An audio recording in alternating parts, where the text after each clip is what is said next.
Alright everyone, so today we're going to talk a little bit about the Angiojet machine here. So this is a device that we use to treat DVT and peripheral arterial occlusion. It's a mechanical thrombectomy system where we can suck out thrombus.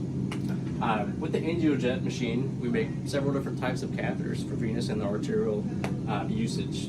Now, the nice thing about the catheters is they're named after kind of where we're treating. So we make AVX, which is for fistula work, and then a Solent Proxy, which is for treating proximal thrombus in the arterial system, Solent Omni, which is for in between the proximal and the distal, and then a Dista, which means distal. And so those are the ones we're really looking at for the arterial system. And then for your DVTs, we make a Zalante catheter. So the Zalante catheter is probably the most common used. It's a little bit bigger. It's an 8 French system, which gives you more power to get out that really tough thrombus. So on the Angiojet machine, first thing we're going to do is plug it in. And then after that, we will hang a bag of heparinized saline. Usually your hep saline bags come in 2,000 units, but we usually add 3,000 units to that for a total of 5,000 units of heparinized saline to hang on the side. Another thing we want to do before the procedure starts is ask the physician if he's going to power pulse, inject TPA through the Angiojet catheter. If we know that he is, we can go ahead and call for it ahead, and we'll have it hanging over here as well. So those are two important things to remember whenever we're starting one of these cases. So we'll pick out which catheter we're going to use, and then the circulator will open the box and hand off to the scrub tech. So the scrub tech will keep the distal end of the catheter here, and then hand off the bag and the bulb and the spike to the circulator. So first thing we're going to do is have our machine on, and then we insert the pump into the holder here.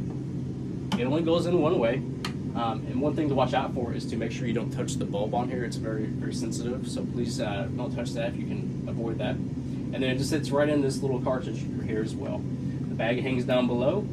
Pretend that this is a person sitting down in a chair so that you always remember how it goes. The white part is the head, the bulb is the body, and then these are the legs down here. So that way you put it in the right way every time. Once that's in place, then we will spike our bag of heparinized saline and shut the door.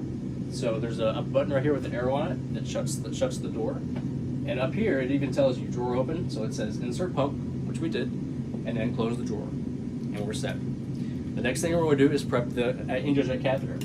So the end of the catheter here will go in a bowl of normal saline. At that point, the scrub tech will have the physician or the scrub tech can push down on this pedal right here, and the Angiojet machine is going to count down from 20 seconds while this is prepping. You'll hear a noise, and once it gets to 0, the device is prepped.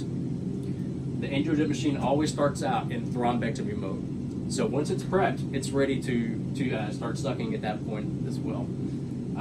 If you want to go to power pulse, I have the button labeled right here. Hit 2 times for power pulse. So hit that twice, and it's going to take you to power pulse mode.